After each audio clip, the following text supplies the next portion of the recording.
The rescue beacon had died 3 days ago. Arya Ven sat against the twisted wreckage of her survey pod, watching binary suns paint the alien forest in shades of copper and violet. Her emergency rations would last another week if she stretched them. The distress signal, she'd been told during training, would bring help within 72 hours. That window had closed.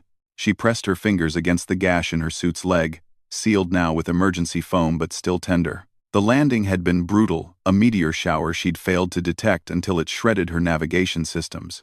She was lucky to be alive. Lucky to have crashed on a habitable world instead of drifting dead in the void. The forest around her hummed with alien life. Creatures that looked like crystalline butterflies drifted between bioluminescent trees. Something howled in the distance, a sound that made her grip her plasma cutter tighter. That's when she heard the rustling. Arya tensed, raising the cutter. The bushes 20 meters away trembled, and she prepared for whatever apex predator called this world home. Instead, 6 small faces emerged from the undergrowth. They looked canine if wolves had been designed by an alien artist with a fondness for iridescence. Their fur shifted colors with their movements, blues melting into silvers, greens flickering across their haunches. Each was roughly the size of a large dog, but their proportions were wrong. 2 long limbs, eyes slightly too large, positioned for maximum binocular vision. Cubs, she realized.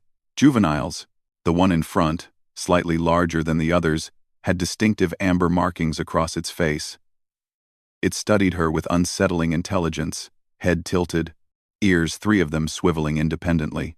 Easy, Arya whispered, though she knew they couldn't understand her. I'm not going to hurt you. The marked cub took a step forward. The others followed immediately, maintaining a precise formation. Military precision, her mind noted absurdly. Or pack hierarchy. They stopped 3 meters away. The leader, she found herself thinking of it that way, sat. The others mirrored the action with synchronized grace. 6 pairs of multifaceted eyes studied her, unblinking. Arya lowered the plasma cutter slowly. Where are your parents? As if in answer, a long, mournful cry echoed from deeper in the forest. The cub's ears all swiveled toward the sound, but none of them moved. The cry came again, more desperate this time. A call. A summons. The cubs remained seated, watching her.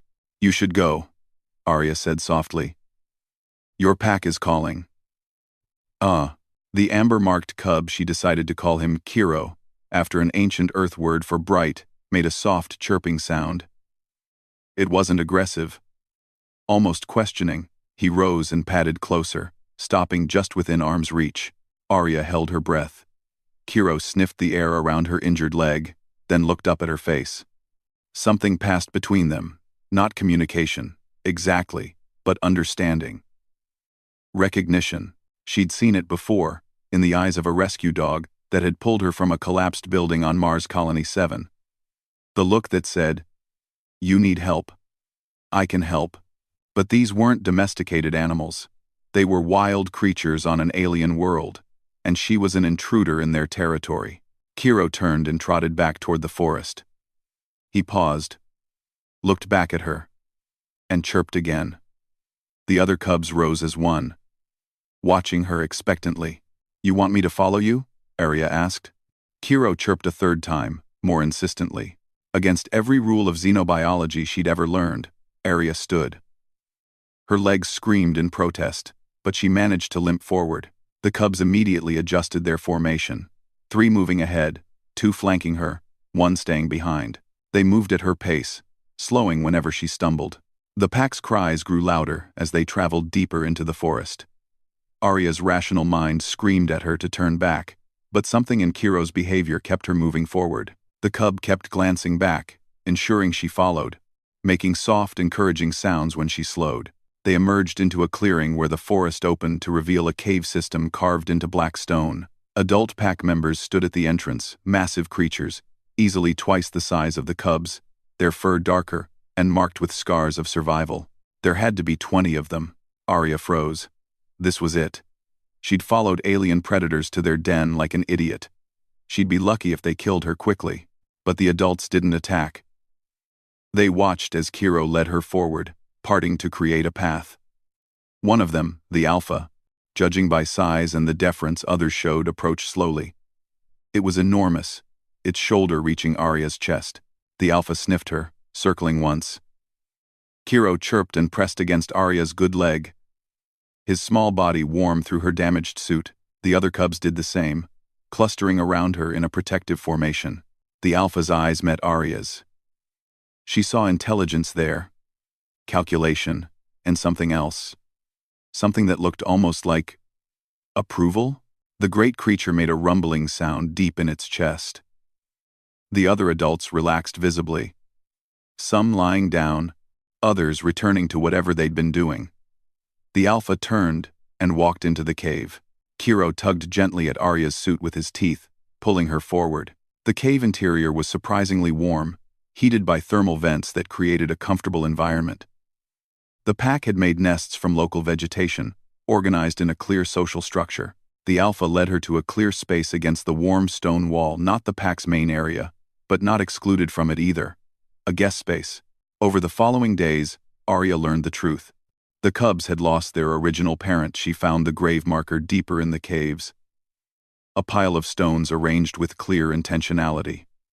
They'd been in mourning, searching for meaning, and they'd found her. She tried to maintain distance at first, but the cubs were persistent. Kiro, especially. He brought her food, strange fruits and proteins that her scanner confirmed were digestible. He slept curled against her injured leg, his body heat soothing the ache. When she practiced walking, all 6 cubs formed a protective perimeter, chasing away anything that might threaten her. The pack watched and understood. Cubs chose their parents as much as parents chose them. It was an instinct older than language, more fundamental than species. The cubs had decided. On the 8th day, a rescue ship's engines roared overhead.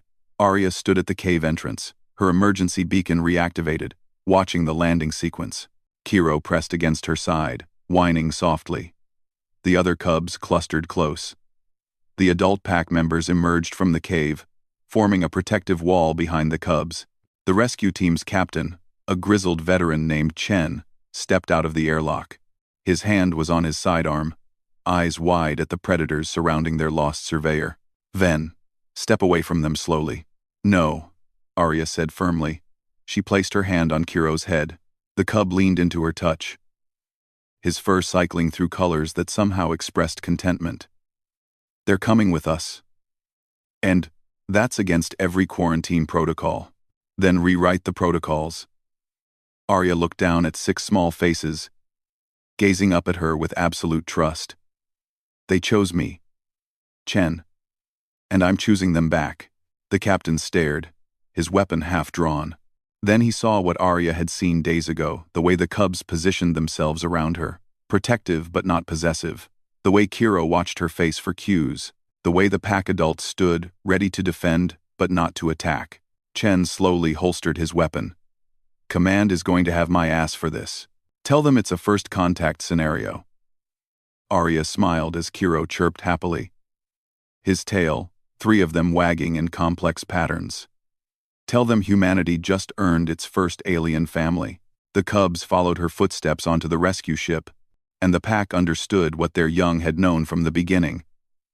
They had already chosen their parent, and she had chosen them right back. Sometimes, the most important bonds form not through language or logic, but through the universal understanding that transcends species, the recognition of need, the offering of protection, the simple act of showing up when someone is lost and alone. That was the day the galaxy learned something about humans.